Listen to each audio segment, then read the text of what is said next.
Welcome back to Palatable Politics, a show where we take the complexity out of politics and make it palatable for you. With me, your host, TJ Masilela, a citizen of a back-to-back World Cup winning nation. Welcome to the show. In today's show, we are going to be unpacking Israel and the conflict between Israel and Hamas. Here to educate us and give us insight is none other than the ambassador himself, Mr. Belotsercovsky. I hope I got it right. Yes. Welcome to the show. Thank you very much. Thanks. So, if you can just give us a bit of background as to who you are and your journey to become ambassador to South Africa. Well, I've been a career diplomat for very many years, for 28 years as of now. And I've served in different countries. Started in my career in Singapore as the first secretary. Then I was in Cyprus. Then I was deputy ambassador in India. And I went to Ukraine. I was the Israeli ambassador to Ukraine. Now, for 2 years, I'm the Israeli ambassador to South Africa. Okay, that's quite a journey. So let's go to the history of Israel, starting from the end of the Holocaust to date. Can you walk us through that? Well, I would say that the Holocaust was a very clear indication as of the necessity of the Jewish state. Because during the Holocaust, we had 6 million Jews that were murdered in cold blood by the Nazis and their supporters all over Europe and North Africa. And these Jews were murdered in a very brutal way. And in the second half of the war, they were just murdered in a massive way by gases, machine that produced gas that killed people. So we lost 6 million people, and it was a very traumatic event. Now, when it happened, the Jewish people did not receive any protection. Nobody really helped them. There were individuals throughout Europe that tried to protect some families, some people, but by and large, the Jewish people were just murdered, and nobody really did anything about it. After the war, for the Jewish nation, it was clear that the only way for Jewish people to survive is to have their own state. And that's why in 1947 there was a UN resolution number 181 that called for the division of the British mandate that existed at that time and into two states: Israel, Jewish state; Palestine, Arab state. Unfortunately, this resolution was not accepted by the Arab countries and by the Palestinians themselves. And Israel was attacked by 5 Arab armies that tried to destroy it. Just at that time, there were only 600,000 Jews, in Israel, and they had to fight back. And they managed to repel the attack. And the Arab armies had to withdraw. Those was Egypt. Can you walk us through those? Yeah, those were Egypt, Jordan, Lebanon, Syria, and Iraq. Okay. After the war, Israel started to develop. Many Jews from Europe, from other parts of the world, started to come to Israel to build the Jewish state. Okay. And then again in 1956 there was another war, the Sinai campaign. And then in 1967 there was another war in which again the Arab countries tried to destroy the Jewish state. But as a result of these wars, Israel managed to build itself, despite the war, It managed to build itself. And what is interesting that between 1948, when the first war finished, and 1967, what is called the Six-Day War, took place, we had Gaza Strip, which is currently in the focus of the world attention, and the West Bank. West Bank was under the Jordanian rule, it belonged to Jordan, and Gaza Strip was under Egyptian rule, it belonged to Egypt. But nevertheless, those days, neither Egypt nor Jordan thought of creation of a Palestinian state. They kept these territories by themselves. In 1967, as a result of the Six-Day War, Israel conquered the West Bank and conquered the Gaza Strip. Now, Gaza Strip is a separate issue, but the West Bank has a lot of Jewish history, of Jewish heritage. In fact, before the Six-Day War, Jerusalem was divided. Part of it was under Israeli rule, and part of it was under Jordanian rule. And the East Jerusalem was under Jordanian rule, and the holy places, and the most holy place for Jews is the Wailing Wall. It was part of the biblical temple, the only part of the biblical temple that survived is the Wailing Wall. It's called the Wailing Wall because Jews come and there to cry over the temple that was lost. Was that the Temple of Solomon? Solomon. Okay. Yeah, the first temple. Then there was a second temple, but it was just the same. Okay. So what happened was that the Jordanians prevented Jews from getting to East Jerusalem, and they didn't have access to the Wailing Wall. After the Six-Day War, Jerusalem was reunified under the Israeli rule, under the Israeli government. And one of the main tenets of Israel and of the Jewish people in general is to provide access to the holy places for people of all religions. So the Muslims have the access to Al-Aqsa Mosque that was built just where the temple, old temple was. Okay. And the Jews have the access to the Wailing Wall. And the Christians have access to the Church of the Holy Sepulchre, another very important Christian sites in Jerusalem. So anyway, we will continue, and after the Six-Day War, we had the Yom Kippur War. What is called? It started in October '73. Then there was the Lebanese War. So unfortunately we had to go through many challenges as a Jewish country. But nevertheless, during these periods, Israel was developing, and as of now, as we can see, it became really a major power in agriculture, in water technology, in high-tech development, in startups, and so on and so on. So we had to go in two ways. One, to develop our country, and the second, to protect it.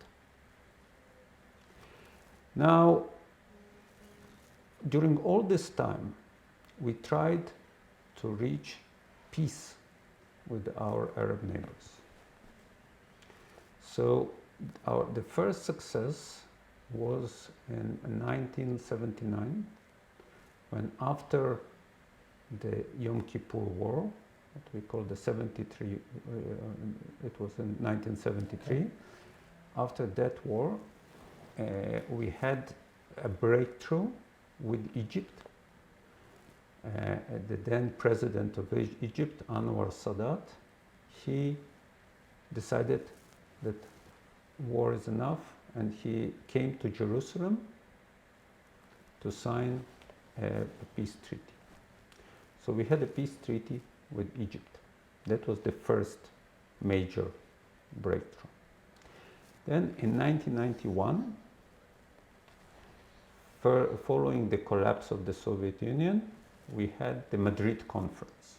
Madrid Conference was the first time at which we spoke. There was a direct talk with all the Arab countries, all the moderate Arab countries, excluding Iran. Okay.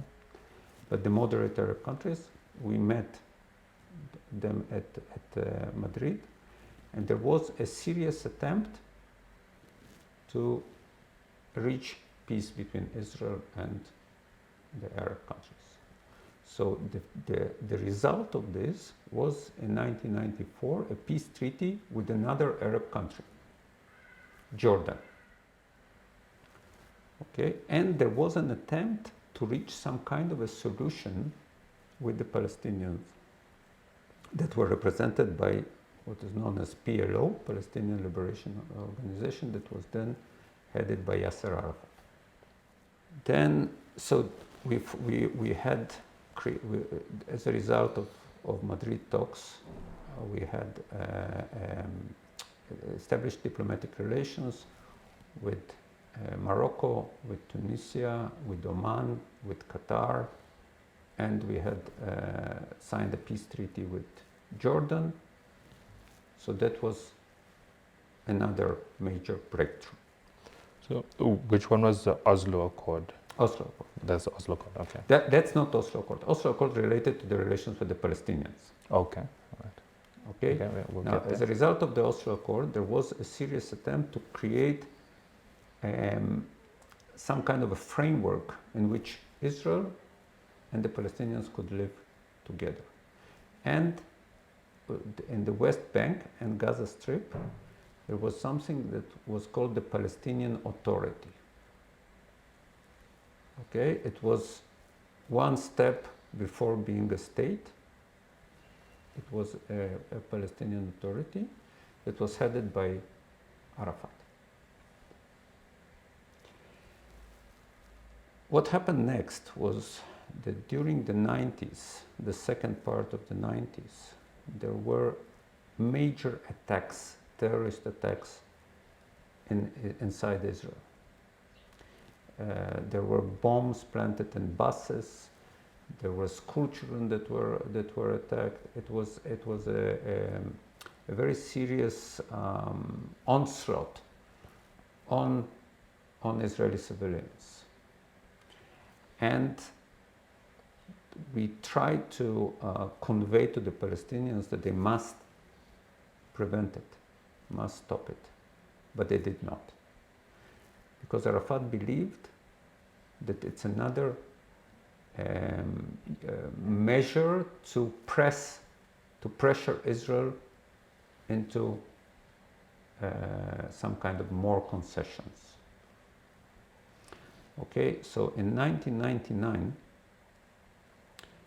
our prime minister at that time, his name was Ehud Barak, he traveled to Camp David, to the US, to meet President Clinton, and President Clinton also invited Arafat. And Prime Minister Barak at that time, he came with very, very favorable conditions to stop the conflict. But unfortunately, Arafat was not ready to accept. He was not ready to reach peace. And the summit of Camp David between Clinton, Barak, and Arafat failed. What were the favorable conditions? Well, they were very favorable in terms of territories, in terms of provision for even for Jerusalem. We can go back to history and check exactly the conditions. Yeah. But even Clinton was very supportive, and I think also many other Arab countries. But Arafat refused these conditions, and we didn't reach peace at that summit, unfortunately. And the next step, and then we had something that was called the Intifada, that was a very massive Palestinian attacks on civilian population in Israel. Again, explosions, suicide bombers, and so on and so on. So it was a very tough period for Israel. In 2005, that's the next important step, in which then our Prime Minister Sharon decided that he's going to withdraw from Gaza. So he took, that time in Gaza there were Israelis who were living there in the strip, not in the city of Gaza, but the city of Gaza is just part of the strip of Gaza. So in the strip of Gaza there were Israelis that were living, there was army.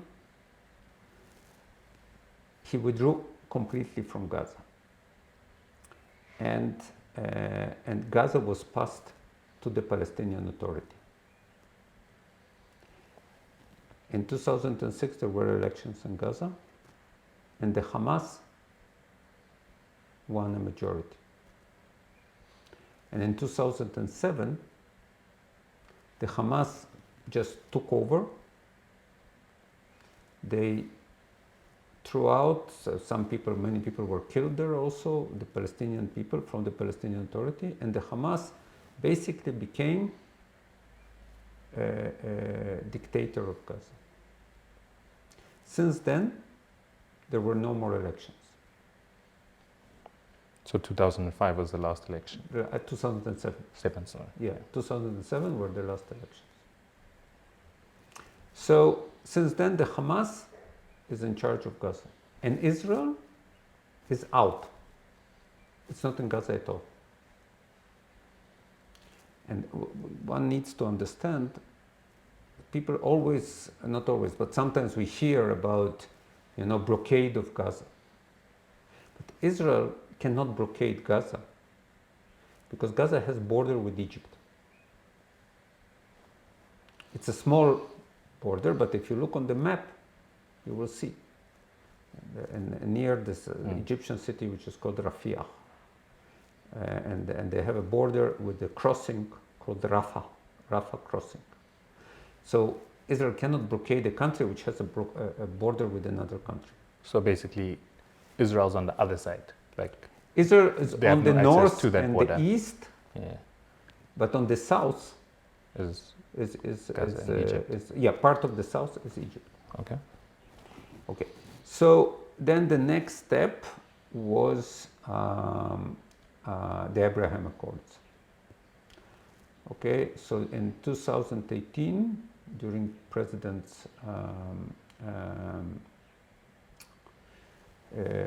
Trump, he came with an initiative of getting Israel and the Arab countries closer. So we signed an agreement on establishment of diplomatic relations with the United Arab Emirates, with Bahrain, with Morocco, and there were attempts to try to reach an agreement also with Sudan, but then the civil war broke out. So Sudan is in a state of chaos at the moment. So what we have now is Israel in the Middle East with peace agreements with Egypt, with Jordan, with United Arab Emirates, with Bahrain, and there were also talks with Saudi Arabia about getting closer to Israel. These are and Morocco. These are the Abraham Accords. In the meantime, we were trying to reach some kind of a solution also with the Palestinians. Now the problem is that in order to reach peace, you need to provide incentives for reaching peace. Naturally, yeah. What happened with the Palestinian Authority? They were provided incentives without reaching peace, because the Palestinian Authority is getting tremendous amount of aid. Also the Gaza Strip. Gaza Strip, only from UN organizations, they are getting about $1 billion a year. And then there are many other organizations that support Gaza. So they receive a lot of support, a lot of aid, as of now. But we don't see any conditioning of this aid to making peace with Israel. Now, what do I mean by that? I'll give an example. Yes, if you see the books, school books, that the children in Gaza and even in the West Bank study, you see a lot of incitement against Israel. When you read the media, the newspapers, if you read the newspapers in Israel, you will see a lot of criticism of the government. You will see a whole variety of opinions. If you read the media in Gaza, you see only one opinion of the Hamas. Israel has to be destroyed. Even if you read the media in the West Bank, you will see a lot of hatred towards Israel. So again, we are in a situation in which we don't see incentives for getting to peace agreement. Okay. Initially, you mentioned that that the Arab states wanted to destroy the Jewish states. What was the objective? Why would they wanted to do that? Because they saw the Jewish state as foreign. So it was purely let's say a racial issue. Well, I don't know, you can say racial, because we and the Arabs, we come from the same race. Also, you need to know that in Israel, we have 20% of our population are Arabs. Okay? 20% of Israelis are Arabs.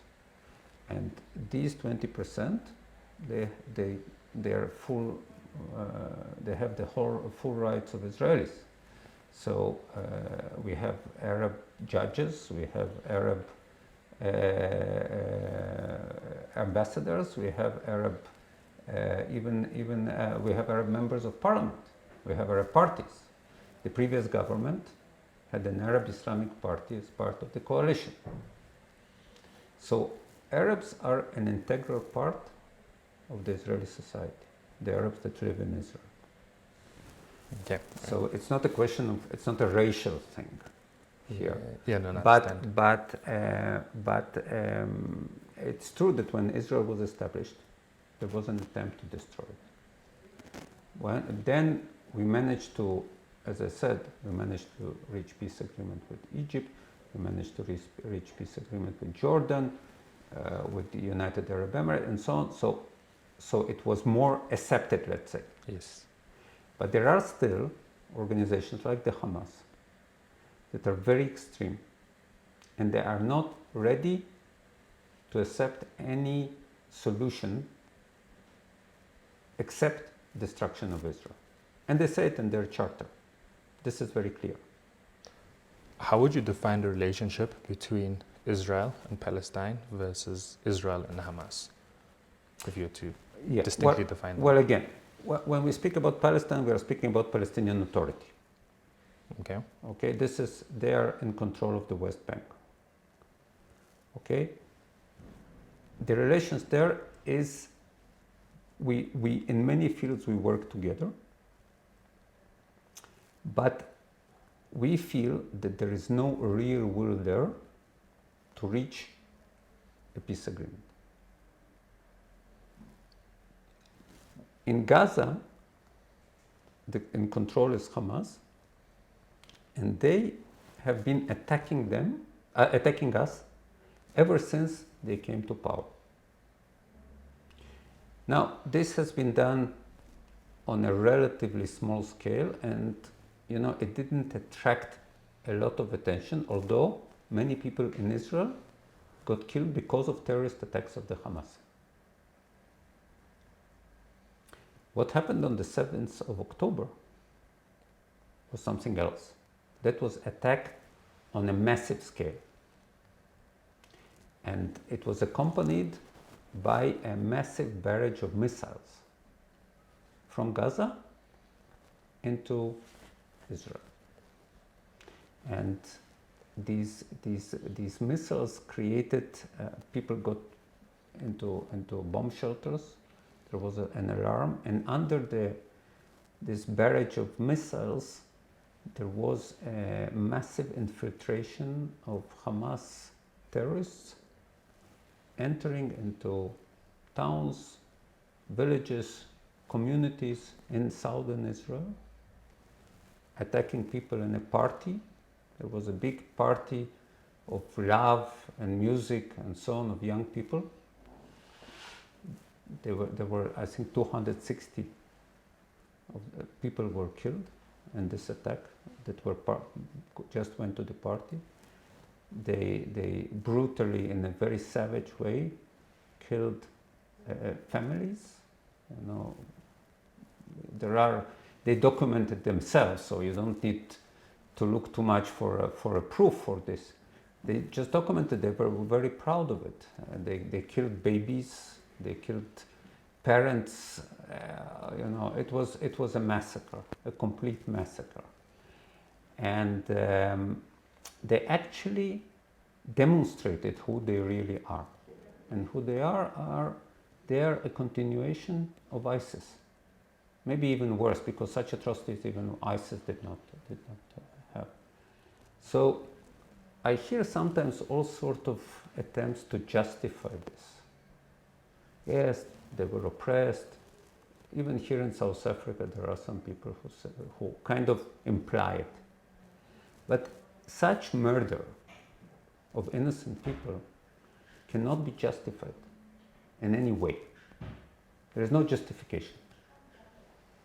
If somebody comes to your house and murders your family,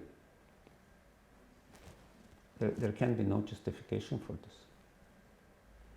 And that's why we believe that the Hamas, this atrocity has to be condemned. And from our point of view, Hamas must be destroyed, like ISIS was destroyed. Nobody was talking, maybe we talk to them, let's talk peace, maybe we try to find a common ground. You cannot find a common ground with ISIS. You cannot find a common ground with Al-Qaeda. You can only find a common ground with people that you can talk to. You can find a solution, a compromise. But this is not this kind of people. I understand that part. That's conflict, and there's that objective, Hamas should be destroyed. But now, how does one now justify the reports that there are thousands of kids, women and children, that are also being killed by the response of Israel? Okay, so let's focus on this point. Yeah. Okay. Now, and let's talk about facts. Okay, because there are a lot of slogans and propaganda around. Let's focus on facts. Okay. Okay. On the 7th of October, Israel was attacked in the most brutal and atrocious way. Okay, No we spoke disputes. about it. Nobody no dispute about it. Then Israel has to consider what to do next. Okay, one option, not to do anything. Okay, then the people in Gaza will be perfect. Okay, what does it mean? It means that the Hamas First, it has 234 Israeli hostages now, okay, including very old people, Holocaust survivors, families, and children, some of which, the youngest hostage is 9 months old. His parents were killed and he was taken. Okay? So we don't do anything. What happens next? Hamas will come again. Okay? So our duty to our people is to defend them. And we try to do it with the least amount of damage and casualties on the other side. Because our war is against Hamas, it's not against the Palestinian people. It's not a conflict between Israel and the Palestinians. It's a conflict between Israel and the Hamas.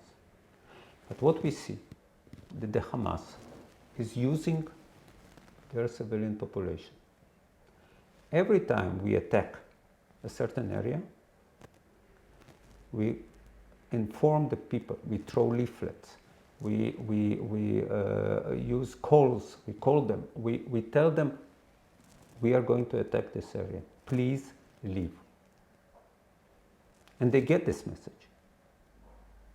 But in many cases, they can't leave because the Hamas doesn't want them to leave. And I'll give you one example. There was this now famous story of an attack on a hospital, Al-Ali hospital in Gaza. To come to that. Now, what happened? There was a missile that fell on the hospital, okay? And again, we speak about facts. Missile fell on the hospital, okay? Straight away, the Hamas published a big statement saying, Israel is attacking hospitals, killing innocent people. Now, Israel is not attacking hospitals. It doesn't attack school. It doesn't attack concentration of civilians. Okay? But the Hamas published a statement. Okay? Now, interestingly enough, straight away, they knew how many people were killed. 500. It was also a round number. It was not 510 or 480. It was 500. How did they know straight away? How do you know how many people are killed? 2 minutes after the attack. But interestingly enough, everybody bought the statement of the Hamas. Everybody's, oh, Israel attacks the hospitals, terrible. Now, what happened next? Israel said, we want to check. It's not us, we want to check. And we started to look for evidence, what really happened. And when we brought up the evidence, then we have BBC publishing a statement, we are sorry, it was our mistake. We have the New York Times saying we are sorry, we shouldn't have said it was Israel straight away. Now you have a terrorist organization and you have a democratic country. A terrorist organization says it's them. Democratic country says, let us check. And straight away, everybody buys the statement of the terrorist organization. You know, interesting. Nobody says, okay, according to the Hamas, Israel, it was Israel attack. Israel attacked a hospital. These were the headlines. And Israel did not attack the hospital. And it doesn't attack hospitals, as I said before. So you're saying the hospital wasn't Israel? Uh-huh. You're saying the missile that hit the hospital wasn't Israel? No, it wasn't Israel. It was proven that the missile was a missile of another terrorist organization that operates in Gaza, a small organization called the Islamic Jihad. And they were firing missiles at Israel, like the Hamas. And still these missiles they continue to fire them. Every day, hundreds of missiles fall on cities in Israel. And you know, people are in Israel, their life is not normal. They every now and then there is an alarm and they run to bomb shelters. But one of these missiles misfired. And it fell on the hospital and killed these people. So the thing is that Israel is blamed for the suffering of the people of Gaza. But this suffering could be stopped. And the way to stop it is for the Hamas to release the hostages, to stop missile attacks on Israel, to punish the perpetrators of the killings, and to start talking about some sort of peaceful coexistence with Israel. And I'll tell you one more thing. Okay. Hamas has a whole city under Gaza. Tunnels. Okay. And you know where is their bunker of their commanding officers? The top echelon of the Hamas is under Shifa hospital. It's the biggest hospital in Gaza. They have their bunker under the hospital. And why do they have it under the hospital? Because they know we are not going to attack this hospital. And they are safe there. And the problem of Gaza is not Israel, of people of Gaza. The problem of people of Gaza is the Hamas. First, because they are dictatorship. And there is no other parties except for the Hamas in Gaza. There is nothing else. There is no freedom of speech. There is no good governance, nothing. It's just the government of the Hamas. And it steals the support that the Hamas gets from the international organizations. And we have photos of Hamas digging out pipes that were donated by the European Union for water pipes. You know, they were digging them out in order to turn them into missiles. This speaks to the information out there that Israel has cut off water Yes. and electricity. Yes. So I'll tell you. First, Israel did not cut out water. Water stopped. It's true. There was a few days that Israel did not provide water. Okay. But then, after a few days, water was resumed. And today, and yesterday, and last week, water is still being supplied to Gaza. How long was the water cut off? I think maybe 3 or 4 days. Okay. I don't remember exactly, but it was not more than that. Now, you need to understand that Israel supplies 10% of the total water usage of Gaza. Okay, Israel used to supply 50% of the electricity of Gaza. Now, what happened? The supply of the electricity was provided by 10 electricity lines. Okay, high power electricity lines. 9 out of 10 were destroyed by the Hamas missiles. Intentionally or misfired? I don't know. That's you need to ask them. Okay, fair enough. But they were destroyed. And we do not provide electricity anymore. Now, every day we have trucks that enter Gaza from Egypt with humanitarian supply. And we hear often calls for Israel. Okay, you provide humanitarian supplies, okay, you provide water, but what about fuel? Because there is no electricity, everything is run on generators. Generators require fuel. Now, we are being accused of not supplying fuel. But the interesting thing is that Israel is suffering, as I said, every day, hundreds of missiles. Okay? Now, to launch these missiles, you need to have a launch site. Site to launch the missiles. You know how much fuel is required to launch these missiles to Israel, to keep this launch site? So what happens is that, again, Israel is accused. They say, wow, the hospitals don't have fuel to run the generators. But there is a lot of fuel that the Hamas has because they are continuing firing missiles without ceasing. So the priority of the Hamas is to launch the missiles and not to provide the fuel to the hospitals. So then it only clearly demonstrates that Hamas is not interested in the people of Gaza. And Hamas uses them as human shields, unfortunately.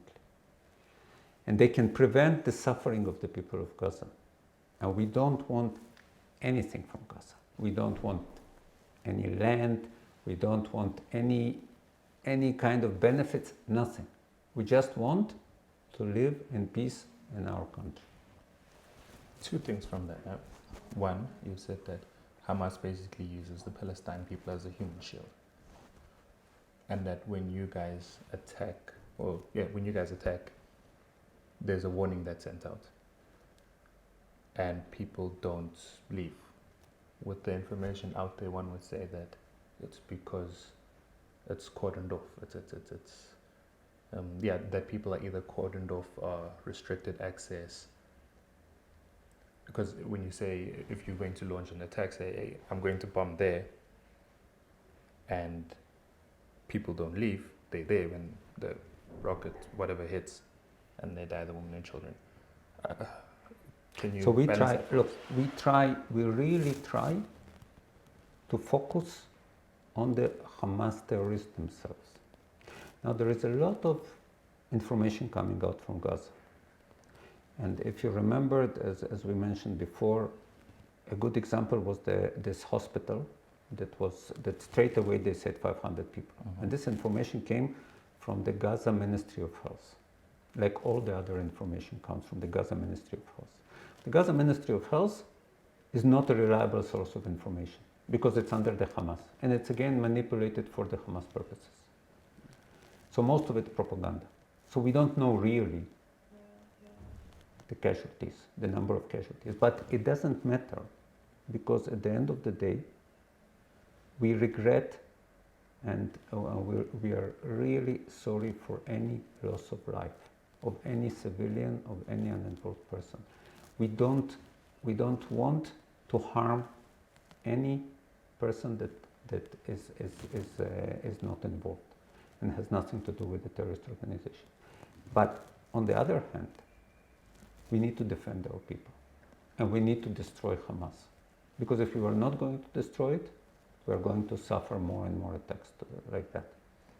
So between the choice between getting rid of the Hamas and the collateral damage and the suffering of the Palestinian people, we need to find the best line possible, the best way possible. And I tell you, when the coalition forces bombarded Mosul, when they were fighting against ISIS, do we know how many civilians have been killed? You know, when the Allies fought against Nazi Germany, and in one of the attacks they razed the city of Dresden.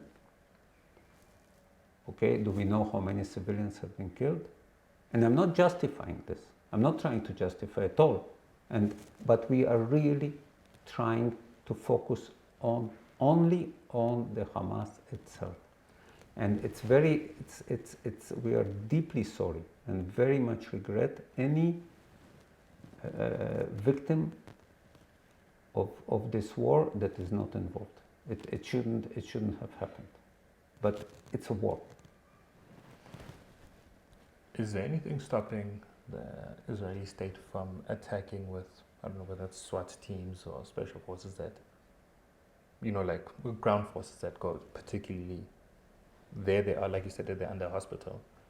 You know where they are. Send some type of assault team. Well, these are more operational details. Okay. And I'm not an expert on this. And I don't really know what are the plans of the military, but I can tell you one thing for sure: any plan that we have always takes into consideration the civilian population that is located in the area of attack, And we try really to, first we always inform them to leave, and if they don't leave or they can't leave, we try to minimize any suffering that they go through. So two things one that I forgot to raise. The issue of the land invasion, because the information out there is that basically, I think 70%, I'm not sure of the numbers, of Palestine land has been taken. I know you addressed quite a bit of it in your intro, but can you respond to those reports? And then I'll come to the second one after that. Okay, so first, look, because there was never a Palestinian state, it's very difficult to speak about the percentage of the Palestinian land that was taken. Okay? And what does it mean was taken? It's also a question. But if we speak about Gaza, there is absolutely no land that belongs to Gaza that was taken. Israel does not control not an inch of the Gazan territory. Because again, in 2005, we withdrew from Gaza completely. Then with the second point, that I don't recall your response with regards to Israel cordoning off and bordering states, no, not really states, but within Palestine. It was one denying that Israel is not basically apartheid and limiting control and access of the Palestine people within Palestine. Well, again, when you say Palestine, we have the West Bank, we have the Gaza Strip. They're not connected. They're completely separate. Okay? Now, again, Israel cannot control the Gaza Strip because they have a border with Egypt. So, whoever comes or goes, it depends on Egypt as much as it depends on us. Okay, so this is one point. Regarding the West Bank, it's a different situation. It's a different situation. But again, we are trying to reach some kind of a solution for the Palestinians in the West Bank, but we also need somebody to talk to. And as of now, we don't see interest in reaching a solution that will be mutually acceptable on both sides. And again, you can see it. So one of the reasons for this interview was the information that's out there, that it might be one-sided, that might not reflect. Where can people go to find, our viewers there, where can they go to find information from an Israel point of view? Look, there is always government offices that provide information, but I don't want to send people to the government because it doesn't look serious. But we have many newspapers in Israel, as I said, and many of them have English editions. Okay? And not only newspapers, news sources, I would say. Okay. Okay? And people can just read what is happening in Israel, what the people in Israel think, what the people in Israel say. They don't need to listen to the government. They will also read very critical things of the government.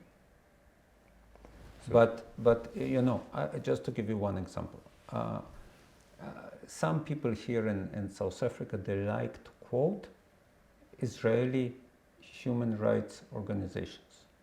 When they are speaking against Israel, they say, you see, this even Israeli human rights organization says this and this and this. Okay, now, that is fine. I mean, they can quote the Israeli human rights organization. But this only shows the nature of Israel. You have an organization that is based somewhere in Tel Aviv.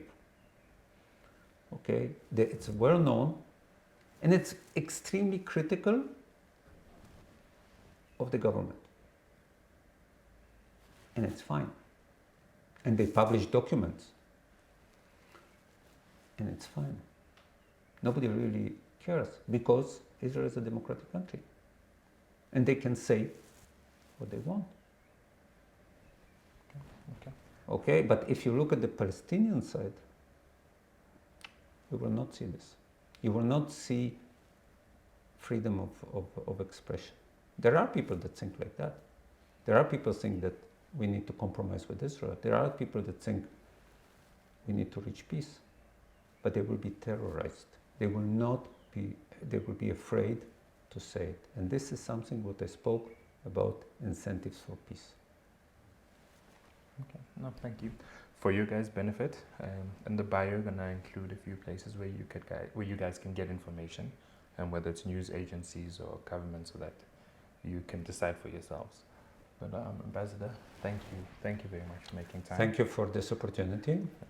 We'll leave the door open, so if there are any further developments, any clarity, if you guys have any more questions in the next interview, we'll line them up and bring them. Yeah. I'm ready, and I think this interaction with the people of South Africa through this media, I think it's very helpful, and really we are open for any kind of engagement, whatever, and any questions and so on. So thank you very much. Okay, guys, like, subscribe, share. Congratulations to the box. See you guys next week.